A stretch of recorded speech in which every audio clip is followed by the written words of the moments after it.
Most tricep movements are downward or upward. This one's kind of like in the middle.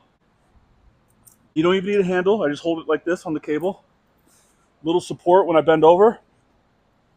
Load the elbow joint. Flex.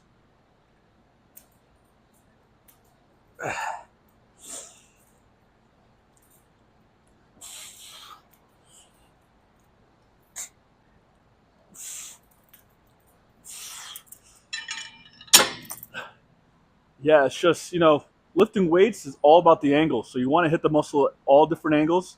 So I recommend doing an overhead, a push down, and a cable kickback. Next, we have dumbbell curls seated. When it's seated on a slight incline, it allows you to focus in on your bicep more because you don't have to stabilize. When your body is stabilized but your arm isn't, it puts all the weight on the bicep. So when you're coming back, it has no choice but to be on the bicep.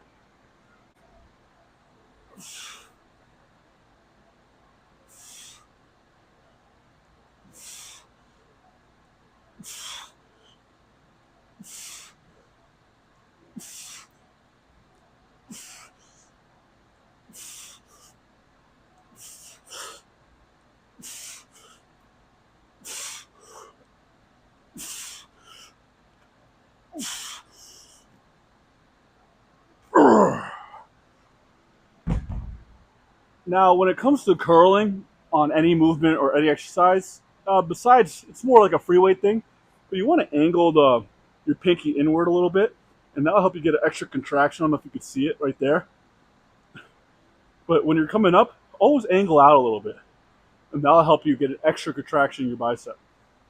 Overhead tricep extension. Now, I like to have a little support from back here. I lean up against this a little bit, not too much. That's only from going heavier. And I like this because it's overhead, and opposed to going above your head, you're going kind of this way. And you should get as much overhead variations in your routine as you can because it hits the long head of your tricep right here, which is long head is the more important head. But I really like this exercise because it helps me really load the elbow joint and get a good squeeze.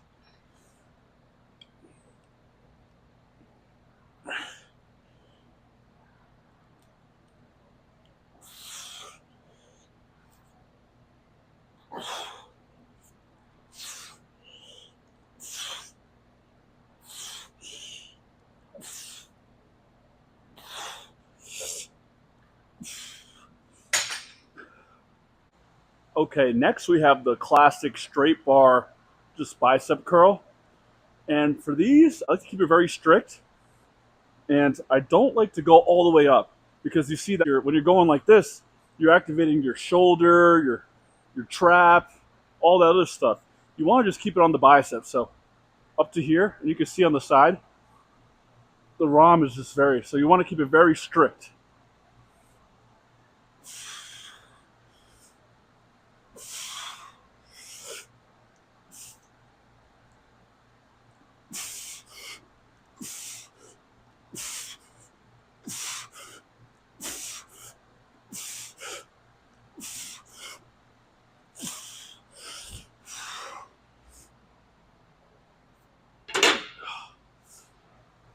Yeah, so for those, it's not really about the weight.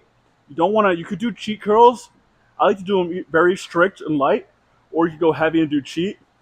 Arnold like cheat curls, but I like the light ones more, because I just feel it more, but you could try both. So it's arm day, so that means front double. And I wanted to explain how to hit the front double because I feel like all the boys should be hitting a front double in the gym. So always start, when you're coming to posing, always start from the legs up here. I like to put my arms down here, up, flare the lats, and puff out your chest.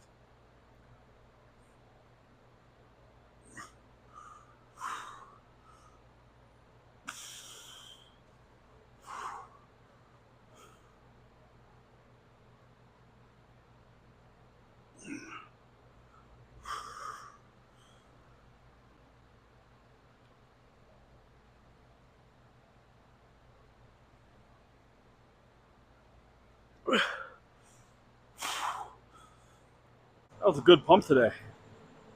Nothing beats a nice, good old arm day.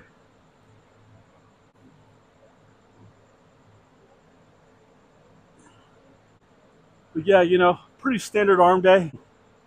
About half of them were cables, which when it comes to long arms, cables will always be king, guys. So if you have any long arm friends or friends with skinny arms, tell them to do cables. Of course you're going to have to do free weight machine and cable, but for arms specifically, I like to focus on cables and, smaller muscle groups. Yeah, that was a good pump. I'm feeling pretty good. I've been eating and sleeping pretty well. And, sleep's probably the biggest key. If you're getting bad sleep and then you are able to transform yourself and get really good sleep, you'll see the difference it makes on your physique. Because that's where the muscle building process is. It's in your sleep. It's not when you're in the gym getting pumped. But for arms, it's not about strength for me. Arms is all about pump, stimulation, that burn, that soreness. I could do the heavier compound stuff, which I do sometimes. But arms, I like to come in here and just really get a pump. And for my workouts lately, I like to keep them shorter and more intense. So my workouts have been around 45 minutes to an hour. If you're spending 2 hours in the gym and you're trying to put on weight, that's not a good recipe because, the more time you spend, the more calories you burn. Therefore, the more easy it is to overtrain and not let your body recover, rest, and actually grow. The best workouts are the shorter, intense ones to where you could go home and recover from. Your fitness journey, your weight training is all going to be dependent on how you recover. So like I said in the last video, I don't think you should train sore. And you should train as much as what you could recover from. So some people could only go to the gym a few days a week. Some people could go every day. It really is dependent on your genetics and your body. Tom Platz said he used to squat only once a month because that squat session was so intense, he would need a month to recover. So it's not, fitness is not more is more. Sometimes less is more. So it's all about stimulating, recovering, resting, repeat. And like I said with the overhead tricep work, you go overhead like this or you go overhead like this. And in my opinion, both angles are crucial. The one that points straight up, I feel it more in the long head, which is here. And the one that goes like this, I feel it in the whole tricep. But I'm also able to connect really well with it. So try that overhead tricep that way, that cable press. Just make sure you have something to lean back on. I get a really good contraction with that. But, all right, I just hit a mile on the bike. I'll probably go for another mile or two, so around 15 minutes. And then I'll see you in the car. Arm day complete. And, was a success. Good pump today. A little better than usual because I had a day off yesterday. And I took that day off just because off I feel. Sometimes your body is going to tell you it needs off. And, the way I tell if my body needs off is, number one, muscle soreness, which I wasn't really that sore. But, just energy and fatigue. Sometimes you just need off for your body to just fully recover. And when you come in fresh, man, thank me later. When you take that rest day and have a good pump, feel stronger, yada, yada, yada. But, I don't know if you guys heard of Mike Menser, who was runner-up at the Mr. Olympia 1980, I think. But, he says you should work out until you get that peak pump, right? So when you're at the best point of your workout, you're so pumped and you're full, it's not going to get better than that. He says you should leave with that peak pump and then go home, start eating, and recover. Which, I've been sort of doing. I can't do it fully because I have a hard time leaving with that peak pump because it's just so fun, right? You feel great and, you look big and everything's going well. But If you leave with that peak pump and start recovering and fueling the body, you're arguably going to get more out of it. So I know it's hard and I know it's not fun, but if you're trying to put on muscle mass, give it a try.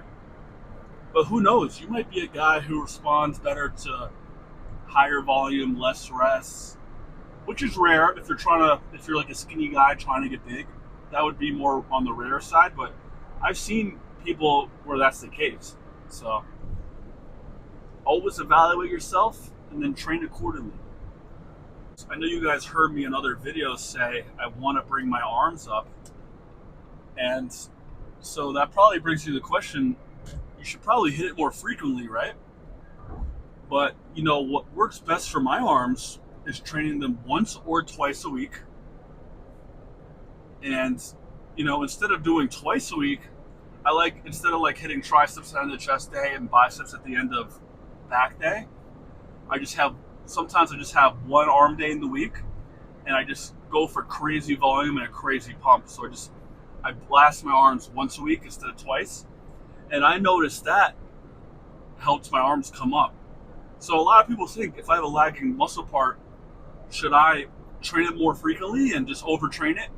In some cases it may work, but some cases may work where you just over rest it, so you hit it less. So another Tom Platz reference, he stopped training legs because his legs were too big. Obviously, he was bottom heavy, and when he stopped training legs, his legs actually got bigger, believe it or not. So it depends on your genetics. That's obviously a very strong muscle group for him. Some people are going to lose body parts really quick. Some people are going to hold them really quick. But that is one crucial detail I wish I knew a little earlier, because I was training arms like as much as I could, But that once a week with a lot of volume, that works for me for a little bit. I don't do it as much anymore, but when I was coming up, that definitely worked. So look into that if you're trying to bring your arms up. I've been hitting my 200 grams of protein a day goal. I could eat more because I'm about 230. I fluctuate from 230 to 240. But 200 is like where I feel comfortable at. I'm not trying to push it and become a pro or anything. And I like to eat to a point where I'm full, but I don't want to extend and distend in my stomach. So if I'm eating and I'm so bloated and my stomach is just popping out, I will stop eating and then perhaps save the rest of that meal for later, or like an hour later, because you don't want to stretch the stomach out too much. The stomach can stretch and enclose. It works to whatever the body is putting into it, but you can make your stomach small, you can make your stomach big. So keep that in mind when you're eating, because if you're constantly distending your stomach, if you're hardcore bulking, force feeding, that can have a negative effect on your stomach and permanently distend it. So keep that in mind when you're force feeding if you're bulking. But yeah, that was a good workout, good cardio talk, good car talk. We have quads tomorrow, and I'm feeling good right now, especially with that day off yesterday. So I'm about to have my EAAs and creatine and have some food, rest up, and I will see you tomorrow for the next video, guys. So peace.